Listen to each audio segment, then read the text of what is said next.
Assalamualaikum warahmatullahi wabarakatuh. Selamat pagi peserta didik kelas 7 di materi kedua pada hari ketiga, yaitu tata tertib narkoba dan corona.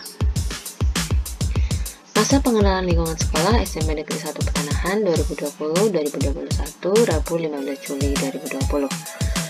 Oke, yang pertama tugas dan kewajiban peserta didik. Pada saat pembelajaran berlangsung, peserta didik diwajibkan untuk yang pertama datang 5 menit sebelum bel masuk ya. 5 menit ini sudah di sekolah ya. Jadi saat bel masuk, kamu sudah berada di dalam lingkungan sekolah. Yang kedua, petugas piket datang 15 menit sebelum bel masuk berbunyi. Kenapa? Tujuannya adalah petugas piket itu minimal harus membersihkan ruangan kelas dan sekitarnya sebelum pembelajaran berlangsung. Yang ketiga, 15 menit sebelum kegiatan belajar mengajar diawali dengan tadarus Al-Quran untuk yang beragama Islam dan untuk agama lain menyesuaikan. Yang keempat, bagi peserta didik yang terlambat harap melapor ke guru piket. Setelah melapor ke guru piket akan memberikan surat keterangan. Kemudian surat keterangan itu dapat kamu berikan kepada guru yang bertugas pada saat itu, guru yang sedang mengajar pada saat itu ya. Yang kelima, menjaga dan merawat sarana dan prasarana kelas. Ini wajib bagi semua peserta didik ya. Tujuannya adalah supaya setiap peserta didik mendapatkan hak yang sama, mendapatkan fasilitas yang sama sehingga tidak menzalimi yang lain. Ketertiban kelas. Nah, kelas itu tentunya juga harus tertib supaya kamu belajarnya juga nyaman ya.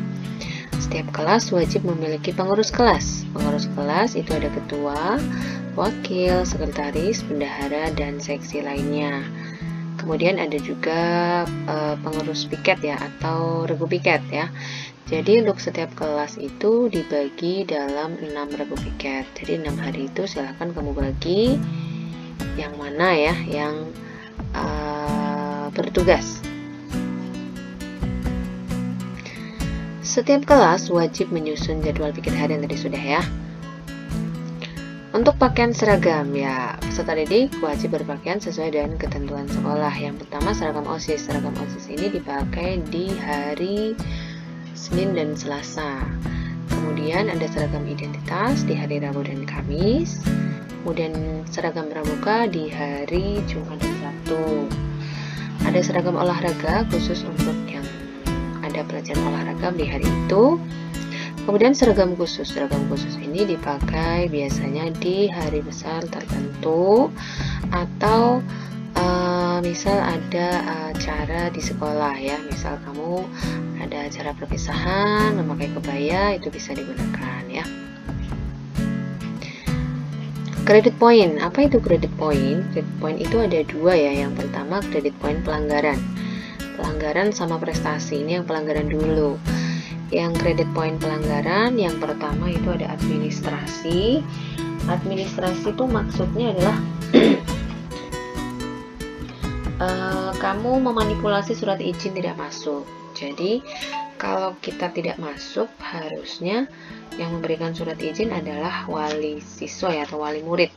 Tapi di sini kamu memanipulasi atau memasukkan. Jadi ini termasuk kredit poin pelanggaran administrasi. Kemudian yang kedua itu ada pelanggaran etika. Apa itu pelanggaran etika?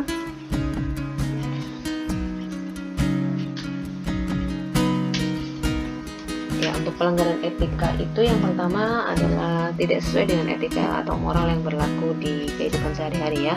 Misal kamu mengejek sama teman, atau melecehkan, atau mengotori kelas dan sekolah. Misal kamu ada temannya yang ulang tahun, kamu bawa tepung, kemudian kamu mengotori kelas dengan tepung. Nah, itu sangat tidak terpuji tindakannya ya.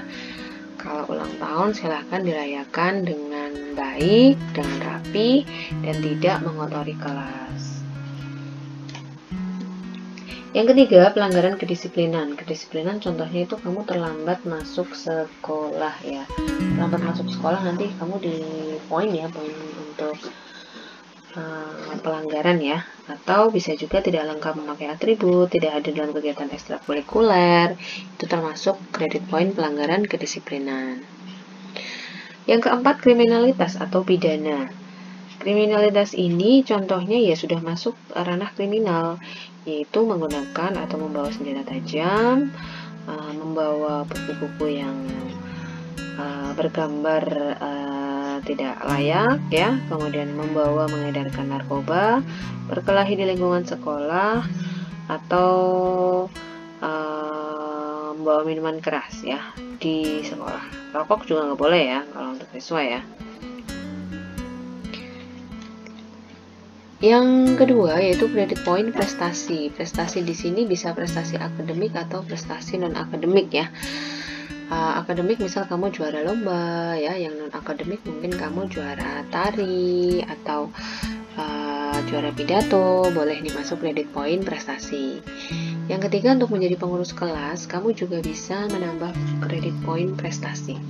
Tentunya tujuan kredit poin ini adalah supaya kamu tidak melakukan hal-hal yang buruk, tapi senantiasa memacu kamu untuk melakukan hal-hal kebaikan atau meningkatkan prestasi kalian.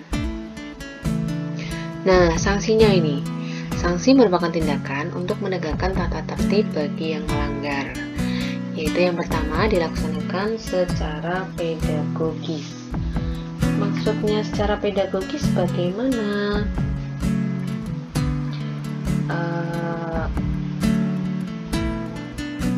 Secara keguruan. Jadi yang pertama, kamu mungkin akan diberi nasihat oleh Bapak Ibu guru bahwa hal yang kamu lakukan ini adalah tidak benar, atau sebaiknya kamu melakukan hal yang lain. Jenis dan tingkatannya, nah ini karena ada sanksi yang ringan, sedang, sampai berat, maka yang pertama itu bisa secara lisan. Secara lisan itu nanti kamu diberi nasihat secara langsung oleh Bapak Ibu guru. Yang kedua, sanksi tertulis. Tertulis itu ketika lisan sudah dilakukan, kemudian kita masuk ke tahap 2 yaitu tertulis. Tertulis di sini mungkin kamu diberikan tugas untuk tulis surat pernyataan ya. Yang ketiga yaitu diskors. Diskors itu kamu tidak diizinkan untuk mengikuti kegiatan belajar ya. Jadi jangan sampai kamu diskors ya. Yang keempat, diserahkan kembali kepada orang tua. Nah ini kalau sudah melakukan pelanggaran berat, kriminalitas, bisa diserahkan kepada orang tua. Tapi Bu Sandi yakin peserta didik kelas 7 kali ini semuanya tidak ada yang melanggar ya. Semuanya insya Allah melakukan hal-hal kebaikan sehingga tidak mendapatkan sanksi. Ya. Materi kedua setelah tata tertib yaitu ada narkoba. Ya, narkoba itu singkatan dari narkotika dan obat-obatan terlarang. Jenis-jenis narkoba ini sangat bermacam-macam ya. Nah, narkotika itu zat atau obat yang bersifat alamiah, sintetis maupun semi-sintetis yang menimbulkan efek penurunan kesadaran, halusinasi, serta daya rasa. Menurut Undang-Undang narkotika itu merupakan zat buatan ataupun yang bersifat tanaman yang memberikan efek halusinasi, menurunkan kesadaran, serta menyebabkan kecanduan. Jenis narkoba, yang pertama golongan 1 ada ganja, opium, dan tanaman koka. Yang kedua ada morfin, alfa, prodina, dan lain-lain. Golongan 3 bisa digunakan untuk terapi dan pengobatan penyakit tertentu. Ya, yang pertama dari ganja dulu ya. Biasanya ini bentuknya seperti rokok ya, seperti rokok kelintingan ya. Tapi dia di dalamnya itu ada daun ganja kering atau nama latinnya Cannabis sativa. Marijuana ini banyak ditemukan di Indonesia karena memang bisa ditanam di daerah dengan iklim tropis ya. Namun penggunaan ganja ini tidak diperbolehkan atau dilarang ya, karena bahan-bahannya ini yang sangat berbahaya. Apabila kamu sampai menghirup uapnya ya, atau menghirup asapnya, maka uapnya itu dapat masuk ke paru-paru, masuk ke aliran darah, dan membawa zat kimia tersebut ke seluruh tubuh. Efeknya yang pertama yaitu kamu bisa merasa atau melakukan perubahan kesadaran terhadap waktu. Jadi keinget waktu ini bisa ya. Yang kedua, perubahan suasana hati, kadang-kadang sedih, kadang-kadang langsung gembira berlebihan ya, itu tidak baik. Gerakan tubuh terganggu, kesulitan berpikir dan memecahkan masalah, serta gangguan terhadap daya ingat. Gangguan pernafasan, asam ganja dapat menyebabkan iritasi pada paru-paru yang memicu batuk berdahak, sakit paru-paru hingga infeksi paru-paru. Pemakaian dalam jangka panjang bisa mempengaruhi mental seseorang. Nah, ini bentuknya kalau ada orang yang merokok, sebaiknya kamu segera menghindar ya, karena asapnya saja berbahaya, apalagi kalau kamu sampai mencobanya. Jangan sampai ya. Yang kedua yaitu sabu-sabu. Nah, ini bentuknya seperti kristal ya. Nah, sabu-sabu ini memiliki beberapa efek ya, yaitu yang pertama insomnia. Insomnia itu gangguan tidur ya, gangguan tidur. Bentuknya ini putih, tidak berbau, pahit seperti kristal ya. Bisa dimasukkan dengan, ini biasa dikonsumsi di dalam rokok, dihisap atau dilarutkan air, kemudian disuntikkan ke dalam tubuh. Ini salah satu zat yang berbahaya karena mengandung amfetamin dalam kadar yang tinggi. Efek yang selanjutnya itu menghilangnya nafsu makan. Jadi biasanya pengguna sabu-sabu itu badannya kurus-kurus. Tapi bukan berarti yang badannya kurus itu dia mengkonsumsi sabu-sabu ya. Euforia itu gembira berlebihan dan sikap terburu-buru maunya cepat. Denyut jantung juga cepat dan tidak teratur, juga hipertermia. Hipertermia itu seperti suhu tubuh yang terlalu tinggi ya. Jenis yang ketiga yaitu ekstasi. Ya, bentuknya kok kayak permen warna-warni ya, tapi ini bukan permen. Ya, ekstasi adalah nama umum dari MDMA, metil etilen dioksimetamfetamin, yaitu bahan kimia sintesis dengan efek kompleks yang meniru stimulan sabu dan senyawa halusinogen ya. Di sini kadang-kadang orang mengkonsumsi karena untuk meningkatkan mood dan untuk diet. Padahal diet itu inginnya sehat ya, tapi kalau diet pakai ini jelas sangat tidak sehat. Efeknya yang pertama menurunkan nafsu makan, yang kedua insomnia, nanti kamu bisa mengalami gangguan tidur, pusing dan demam, kram otot, tremor atau selalu bergetar ya ototnya, kemudian berkeringat dingin, penglihatan buram dan meningkatnya denyut jantung.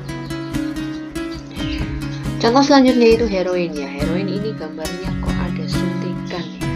Bukan berarti yang disuntik itu heroin ya, tapi ini biasanya dikonsumsi dengan cara disuntikan.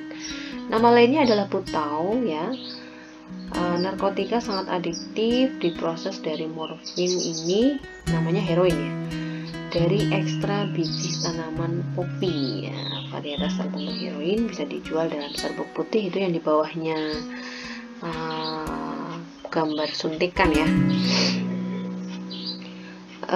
Di sini bentuknya seperti bubuk ya.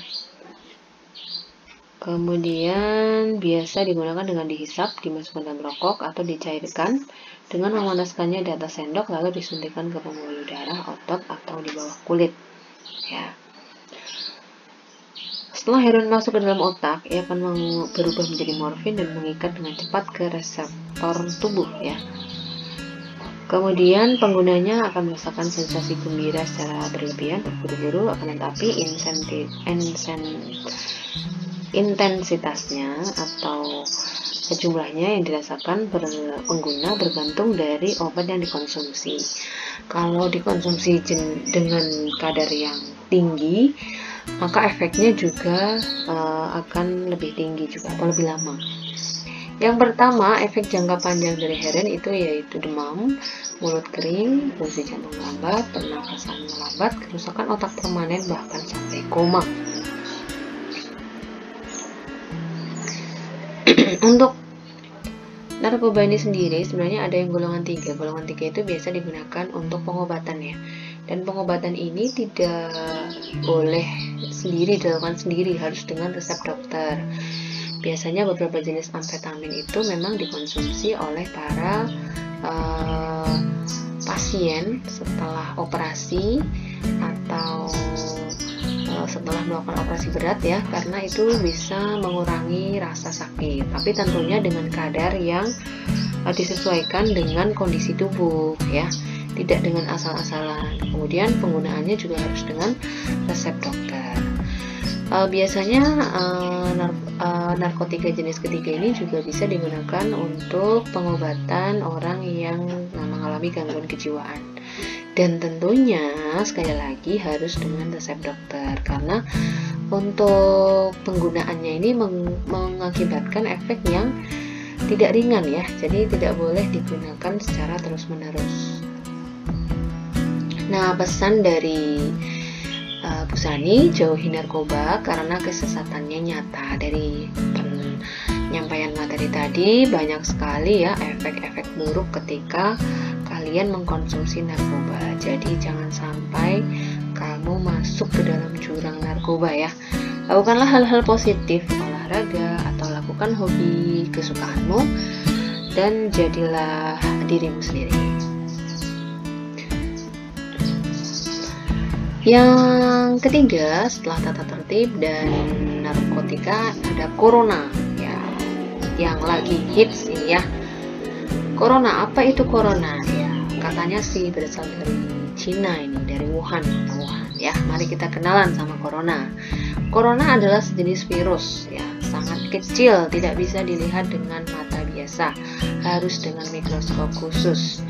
Itu bisa menempel di udara, bahkan di alat-alat ya, di benda-benda di sekitar kita itu dia bisa menempel sampai beberapa jam.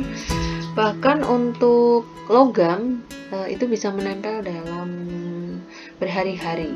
Makanya kita harus selalu membersihkan rumah, membersihkan ruangan, supaya virus-virus yang menempel itu bisa segera dibuang.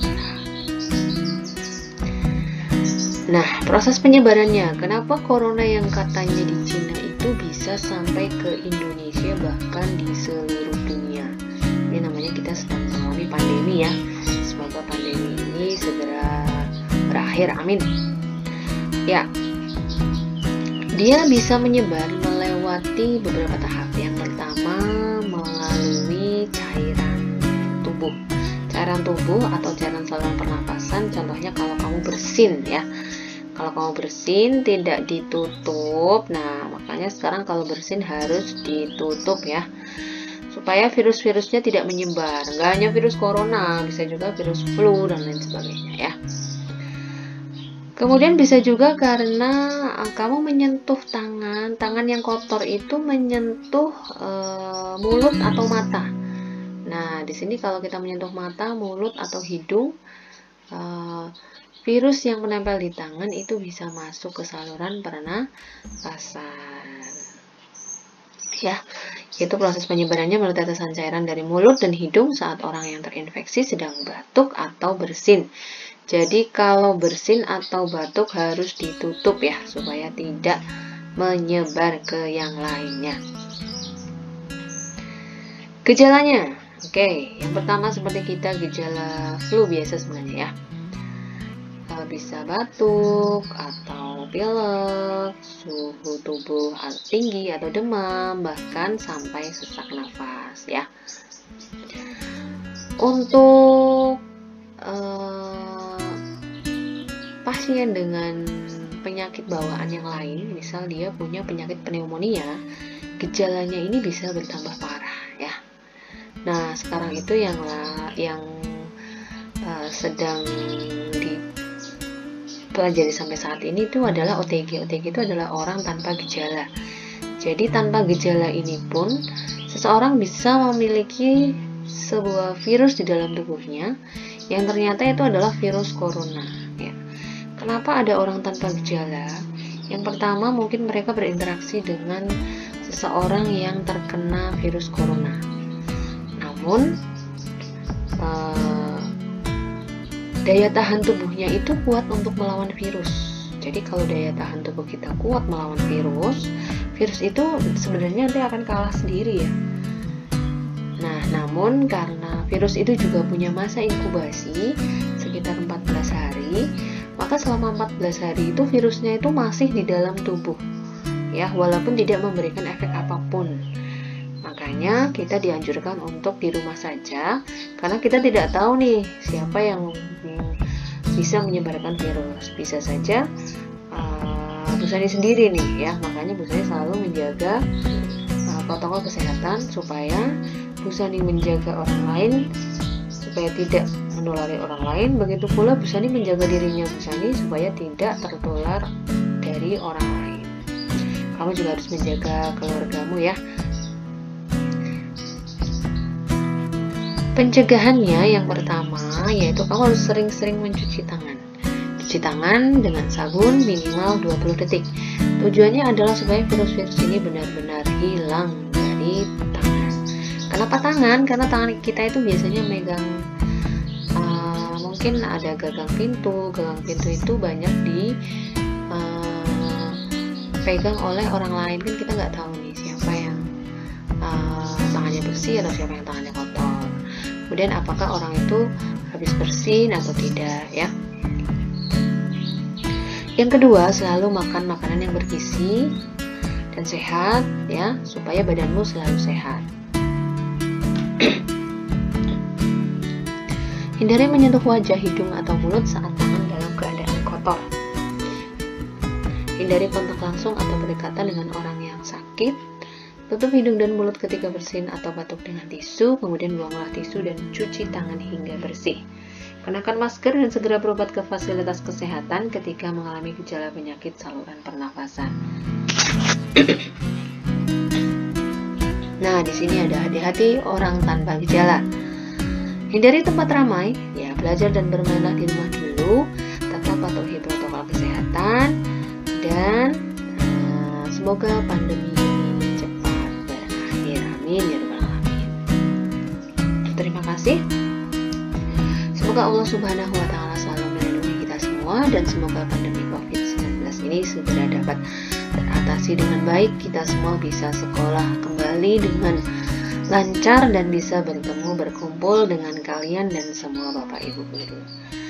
Sekian yang dapat Bu Sani sampaikan. Wassalamualaikum warahmatullahi wabarakatuh.